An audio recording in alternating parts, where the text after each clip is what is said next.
Friends, class 10th physics electricity chapter की अपनी numerical series चल रही है और आज हम करने वाले क्वेश्चन नंबर 23। ये वाला क्वेश्चन बच्चों आपका वेरी इंपॉर्टेंट क्वेश्चन में आ जाएगा।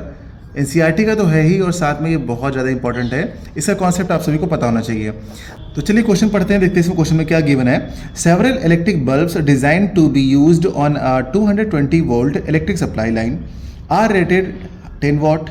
How many lamps can be connected in parallel with each other across the two wires of 220 volt line if the maximum allowable current is 5 ampere?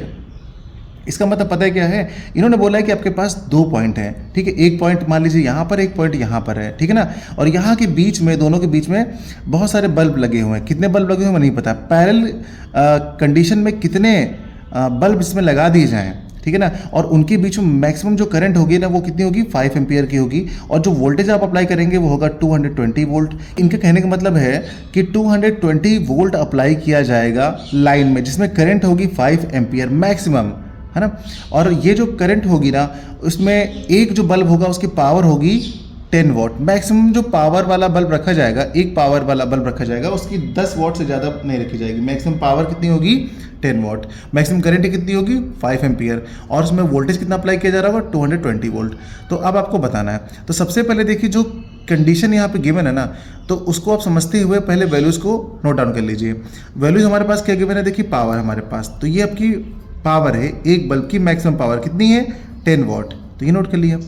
Maximum current कितनी है हमारी, maximum current है I is equals to 5 ampere, यानी कि 10 what वाला आपका bulb है और यहाँ पर इसमें जो मैक्सिमम करंट फ्लो हो सकती है वो 5 एम्पियर है। और जो वोल्टेज है आपके पास वो कितना है, वोल्टेज है आपके पास 220 वोल्ट।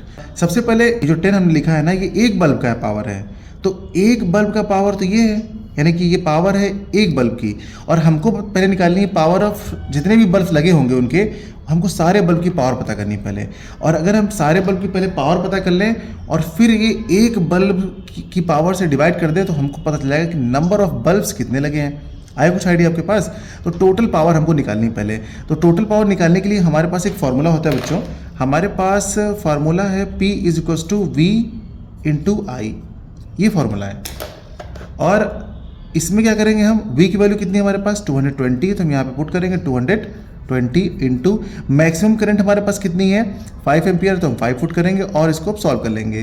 तो यहाँ पर जब हम इसको सॉल्व करेंगे तो आएगा 500, 5 2 10 0, 5 2 10 1 11, इतने वॉट आई है आपकी। टोटल जो पावर है उस लाइन में वो इतनी आ गई, ये टोटल पावर है। और अभी हमको निकालना है कि नंबर ऑफ बल्ब्स कितने होंगे इसमें। तो नंबर ऑफ बल्ब के लिए हम क्या करेंगे, निकालेंगे number of bulbs. Number of bulbs का फॉर्मूला हमारा बनेगा बच्चों टोटल पावर,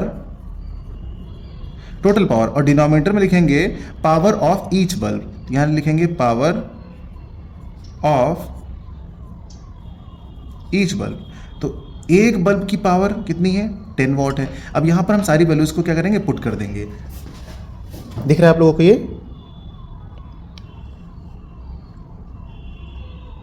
ठीक है। तो अब हम यहाँ पे क्या करेंगे, वैल्यूज को पुट करते हैं। चलिए, तो टोटल पावर ऊपर हमारी कितनी है, 100, ये नहीं, और अपॉन में हमारे पास एक बल्ब की पावर कितनी है, 10 है, तो हम रखेंगे यहाँ पे 10 रखेंगे और इसको सॉल्व करेंगे तो क्या हो जाएगा, ये 0 से 0 कट जाएगा, तो आएगा 110 वॉट।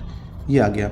सॉरी, वॉट नहीं लगाएंगे, अरे वॉट क्यों लगाएंगे, गलती हुई। हम तो निकालें नंबर ऑफ बल्ब्स, यानी कि इसको हम स्मॉल एन से रिप्रेजेंट कर सकते हैं। अगर हम लेट कर रहे हैं तो इसको स्मॉल एन से रिप्रेजेंट कर सकते हैं। यानी कि नंबर ऑफ बल्ब्स कितने निकले हमारे, 110। यानी 110 जो बल्ब है वो पैरेलल सीरीज में यहाँ पर लगाए गए हैं। यही है इसका आंसर। एनसीईआरटी क्वेश्चन है, बहुत ज़्यादा इंपॉर्टेंट है और इस तरह क्वेश्चन तो अक्सर एग्जाम में आ ही जाते हैं। तो आप लोगों को हर एक टाइप का क्वेश्चन मैं प्रोवाइड कर रहा हूँ बच्चों। अभी तक आपने ज्वाइन नहीं कर लिया तो जल्दी से ज्वाइन कर लीजिए हमको। हम आपको 25 क्वेश्चन करा रहे हैं और गारंटी है कि इसी में से आपको बोर्ड में एक क्वेश्चन तो मिल ही जाएगा और हो सकता है 2 क्वेश्चन भी मिल जाए। तो मिलते हैं चलिए अगली क्लास में नए न्यूमेरिकल के साथ।